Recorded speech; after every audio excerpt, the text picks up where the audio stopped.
In this lecture, we look at a classical algorithm to the distributed mutual exclusion problem. This algorithm is called the Ricart-Agrawala's algorithm. Once again, before solving any problem, just remind yourself of the system model. Once again, we assume that each pair of processes that is connected by a channel has the channel be reliable. So if you send messages on the channel, they are eventually delivered, and they're delivered in first in, first out order. We also assume that processes do not fail. So Ricart-Agrawala's algorithm is a classical mutual exclusion algorithm for distributed systems. It was published in the 1980s. It was invented by Glenn Ricart from the National Institutes of Health and Ashok Agrawala from the University of Maryland.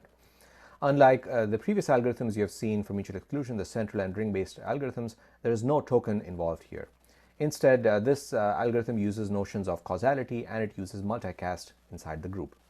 It has a lower waiting time to enter the critical section than the ring-based approach. So here is the key idea, and then we'll see an example of the Ricart-Agrawala algorithm. When a process PI wants to enter the critical section, it multicasts a request to all the other processes. The request includes the process ID, PI of course, but it also includes the current lamp port timestamp. This is the causal or logical timestamp at process PI. Once PI has sent this multicast request, it waits until all the other n-1 processes have responded positively to the request. When it receives n-1 replies, it can then enter the critical section. Requests in this system are granted in the order of causality. The PI in the request T comma PI is used to break ties, because two different processes might have concurrent requests which might in fact end up having the same timestamp. You need to have a way to break ties, and the ID of the processes is used to break ties. Okay, so here are all the messages in the Ricart-Agrawala algorithm and all the actions in their gory detail, and then we'll see an example over the next few slides. When a process PI wants to enter the critical section, it first sets its state to be wanted.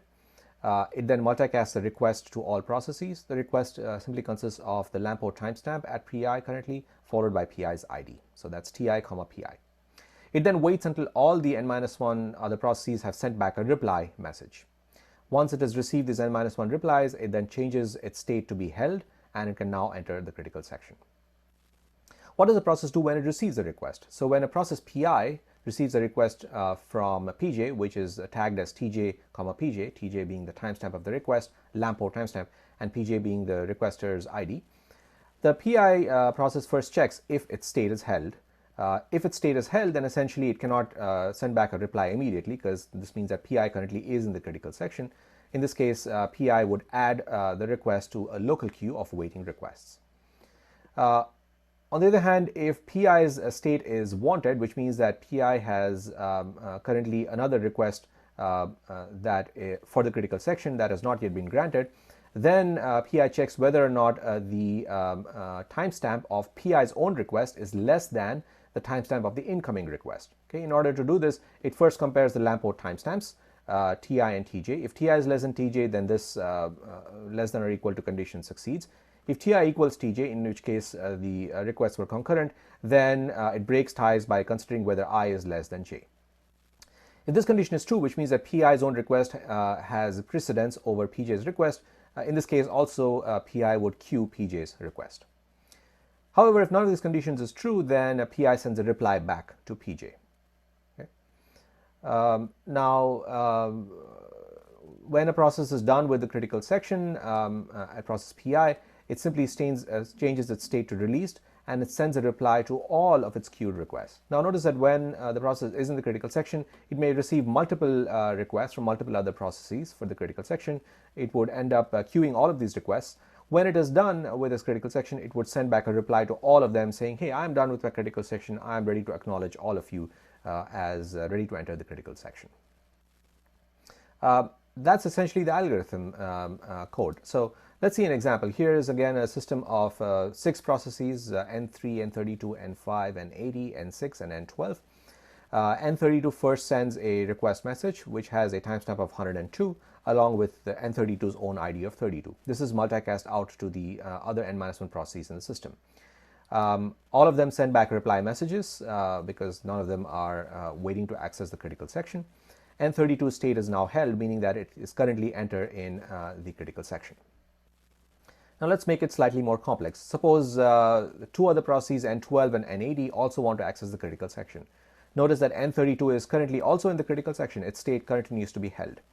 However, for each of N12 and N80, the state now becomes wanted because these are trying to enter the critical section.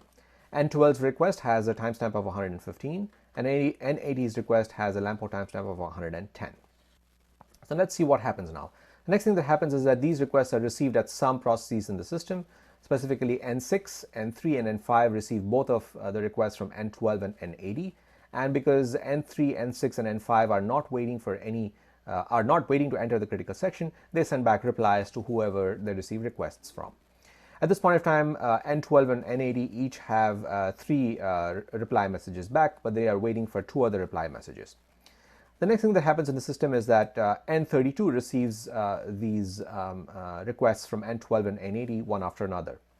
Because N32 state is now held, it queues both of these requests, both the timestamp as well as the IDs. So N12's request 115,12 is queued, followed by N80's request 110,80.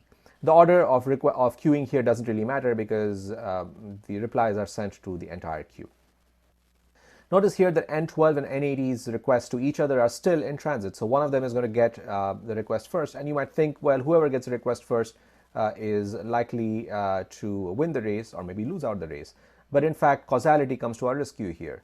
So let's say N12's request is received first at N80. N80 receives this request.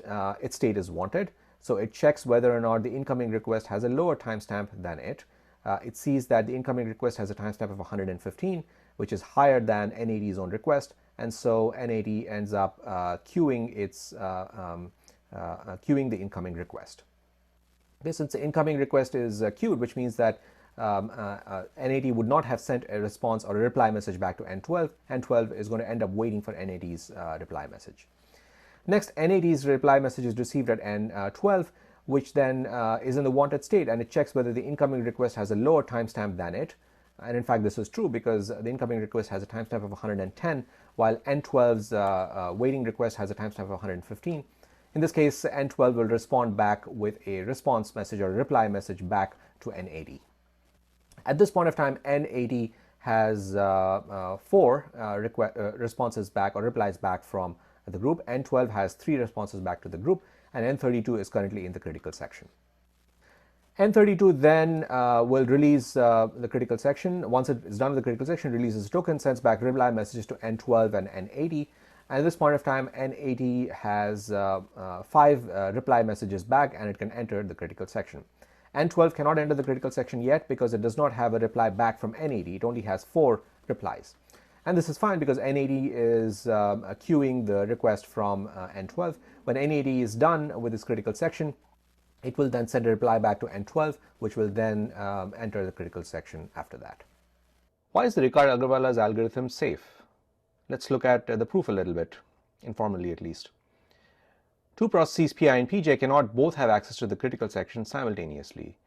Because if they did, then both would have sent a reply message to each other, and this would have meant that in the case of one of them, Ti, I is less than Tj, j, and this is why Pj would have given permission to Pi, would have responded with a reply to Pi.